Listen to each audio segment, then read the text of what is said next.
사도신경. 나는 전능하신 아버지 하나님 천재 창조주를 믿습니다. 나는 그의 유일하신 아들 우리 주 예수 그리스도를 믿습니다.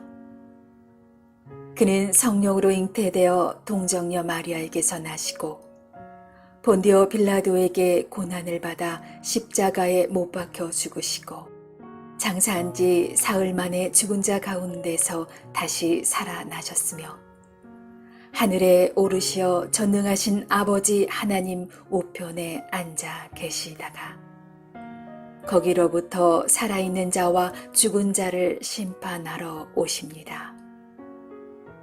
나는 성령을 믿으며 거룩한 공교회와 성도의 교제와 죄를 용서받는 것과 몸의 부활과 영생을 믿습니다. 아멘.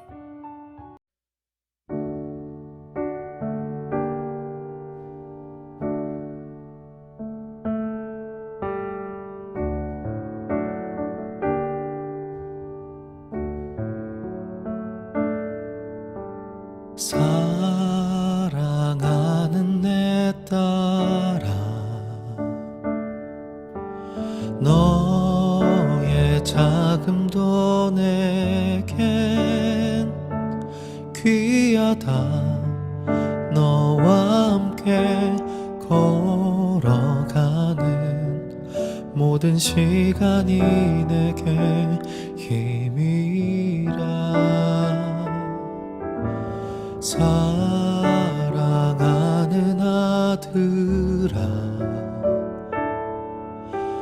내 연약함도 내겐 금이라. 너로 인해 잃어버린 나의 양들이 돌아오리라.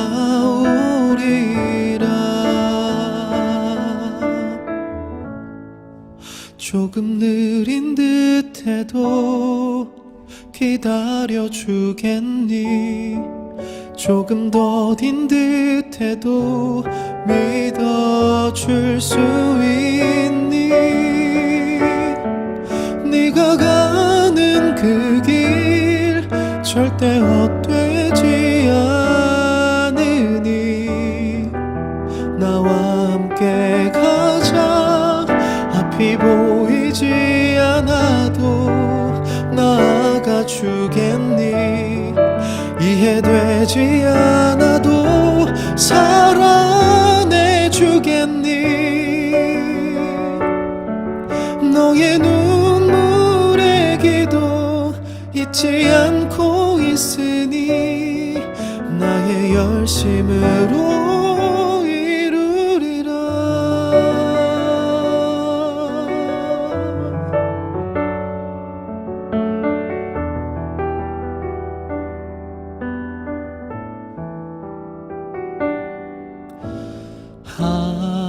하나뿐인 사랑아,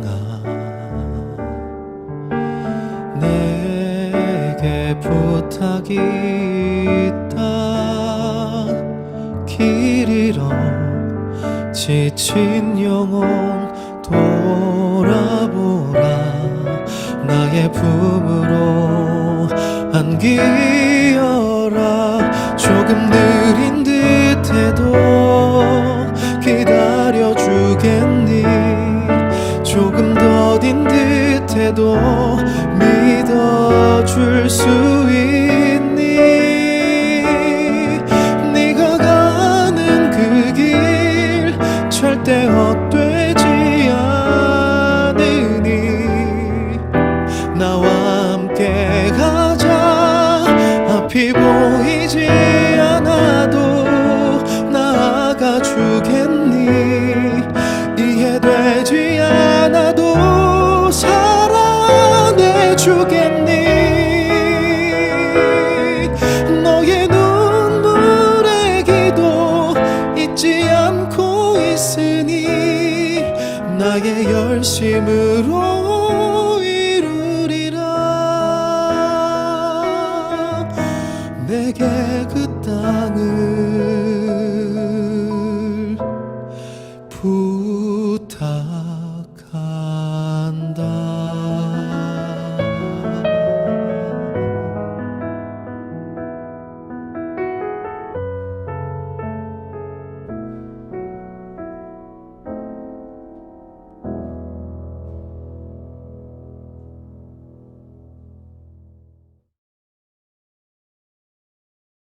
제 21장.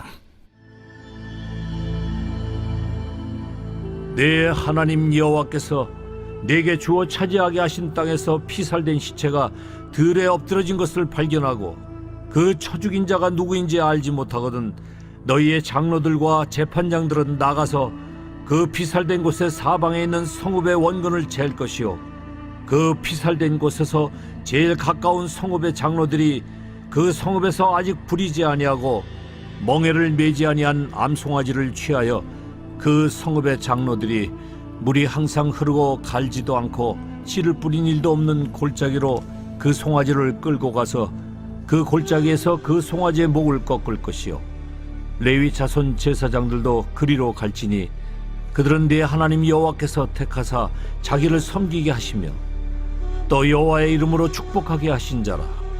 모든 소송과 모든 투쟁이 그들의 말대로 판결될 것이니라. 그 피살된 곳에서 제일 가까운 성읍의 모든 장로들은 그 골짜기에서 목을 꺾은 암송아지 위에 손을 씻으며 말하기를 우리의 손이 이 피를 흘리지 아니하였고 우리의 눈이 이것을 보지도 못하였나이다. 여호와여, 주께서 속량하신 주의 백성 이스라엘을 사하시고 무죄한 피를 주의 백성 이스라엘 중에 머물러 두지 마옵소서 하면 그 피 흘린 죄가 사함을 받으리니 너는 이와 같이 여호와께서 보시기에 정직한 일을 행하여 무죄한 자의 피 흘린 죄를 너희 중에서 제할지니라. 내가 나가서 적군과 싸울 때에 내 하나님 여호와께서 그들을 내 손에 넘기심으로 내가 그들을 사로잡은 후에 내가 만일 그 포로 중에 아리따운 여자를 보고 그에게 연연하여 아내를 삼고자 하거든 그를 네 집으로 데려갈 것이요 그는 그 머리를 밀고 손톱을 베고 또 포로의 의복을 벗고 네 집에 살며 그 부모를 위하여 한 달 동안 애곡한 후에 내가 그에게로 들어가서 그의 남편이 되고 그는 네 아내가 될 것이요 그 후에 내가 그를 기뻐하지 아니하거든 그의 마음대로 가게 하고 결코 돈을 받고 팔지 말지라. 내가 그를 욕보였은즉 종으로 여기지 말지니라. 어떤 사람이 두 아내를 두었는데 하나는 사랑을 받고 하나는 미움을 받다가 그 사랑을 받는 자와 미움을 받는 자가 둘 다 아들을 낳았다 하자.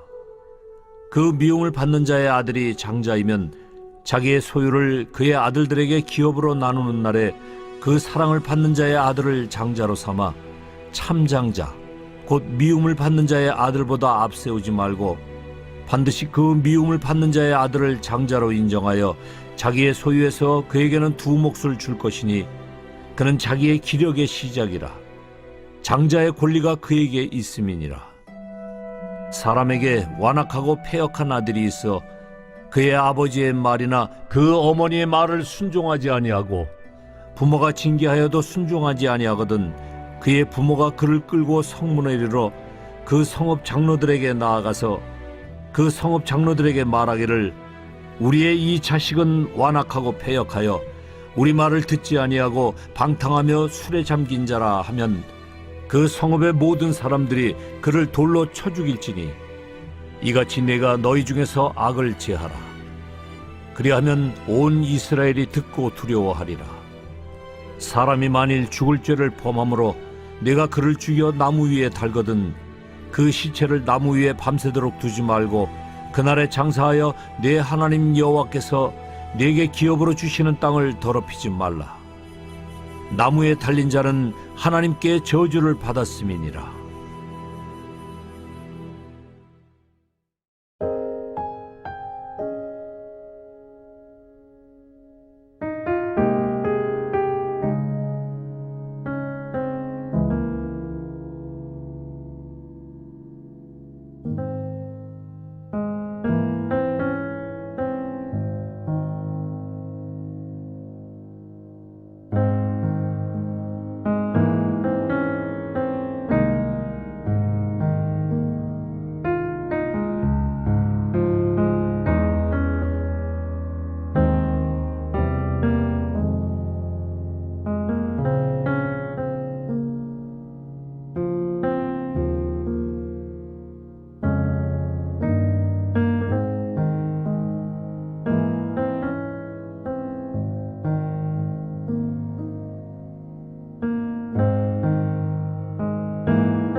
샬롬. 오늘도 복된 하루 하나님의 은혜와 평강이 우리의 삶에 넘칠 수 있기를 원합니다.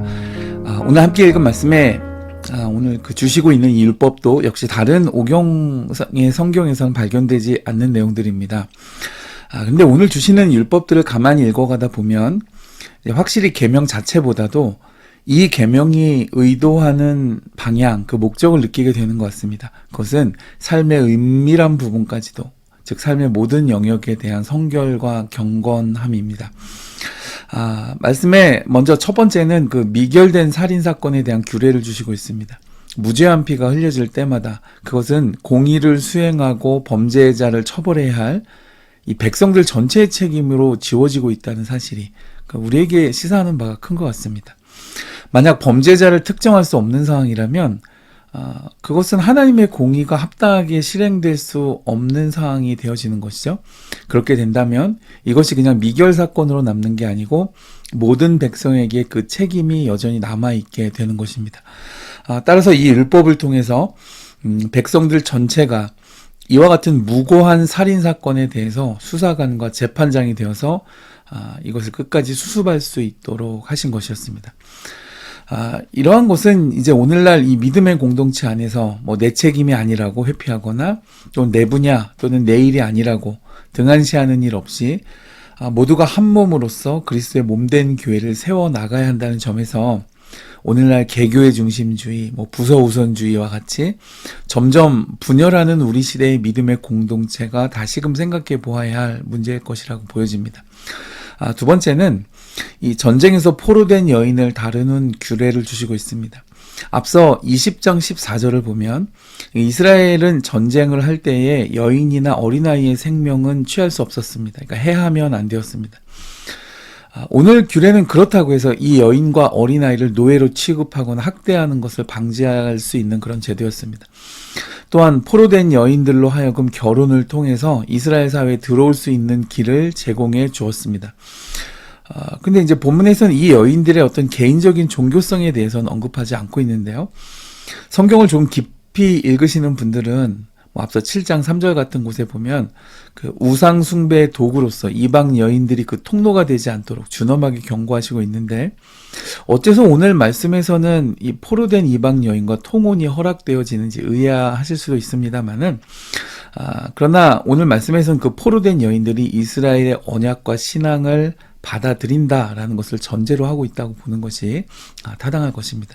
세 번째는 이 장자의 권리에 대한 규례를 주셨는데, 우리는 야곱과 에서에서의 기사에서를 통해서 장자의 명분과 그 권리에 대해 익히 알고 있습니다만은, 오늘 규례의 내용은 그것과는 다른, 그래서 또 다른 성경에서는 언급되지 않는 내용들에 대해서 말씀하는데, 그러니까 이 말씀은 합법적인 장자의 권리를 보호해 주는 것을 명확히 하고 있습니다. 오늘 말씀 중에 특별히 그 어머니가 사랑받지 못하는 아내였다라는 언급이 있습니다.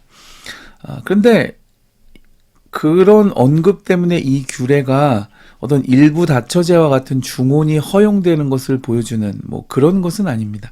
성경은 줄곧 단혼 원리를 나타내고 있습니다. 다만 장자에게는 2배의 몫이 주어지도록 해서 오히려 그 역효과를 줄이기 위해 그렇게 고안된 제도였습니다. 끝으로 이 패역한 아들에 대한 율법을 주셨는데, 레위기 20장 9절을 보면 만일 어떤 아들이 그의 아버지나 어머니를 저주할 때 그는 죽음에 처해야 했습니다. 또한 출애굽기 21장 15절에서도 자기의 아버지나 어머니를 치는 자는 동일한 형벌에 주어졌습니다. 특별히 이 율법에서는 부모에게 순종하기를 거부하고 계속적으로 완악한 태도를 바꾸지 않는 행동까지를 여기에 포함시키고 있습니다. 그럴 때에 부모는 직접 그 자녀를 치리하는 것이 아니고 그 성읍의 장로들에게로 데리고 가서 그들이 사건을 결정하고 또 형벌을 집행하도록 함으로써 또 이 아들에 대한 안전장치도 마련해주고 있습니다. 왜냐하면 아들이 문제가 아니고 부모가 문제일 수도 있으니까요. 그래서 특별히 오늘 그 21절을 보면 그러니까 이러한 폐륜적인 모습이 이스라엘 전반에 불순한 영향력으로 확대되는 것을 방지하는 목적이 있었습니다. 또한 부모와 자녀에게 공의 불순종과 폐역을 경고하는 또 그런 목적도 있었던 것입니다. 근데 이제 오늘 말씀을 읽어가다 보면 이런 율법들이 그렇다고 해서 어떤 사람에게 근본적인 변화를 일으키는 것은 아니었습니다.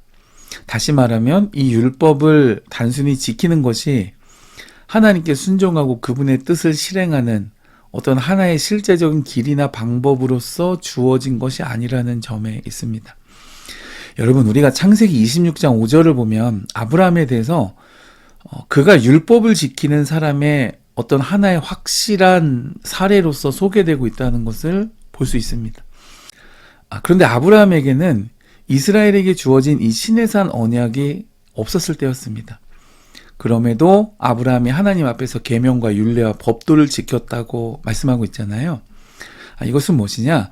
그러니까 율법을 지키는 것에 대한 근본적인 해답은 단지 문자 그대로 따라서 행동하는 것에 있지 않고 하나님께 대한 믿음과 신뢰가 전제되어야 한다는 사실을 깨닫게 하는 것입니다. 그렇게 되지 않고 단지 지키는 것에만 의미를 둔다면 어떻게 될까요? 바울 사도는 그런 모습에 대해서 갈라디아서 5장 1절에서 이렇게 말씀합니다. 종의 멍에라는 표현을 했습니다.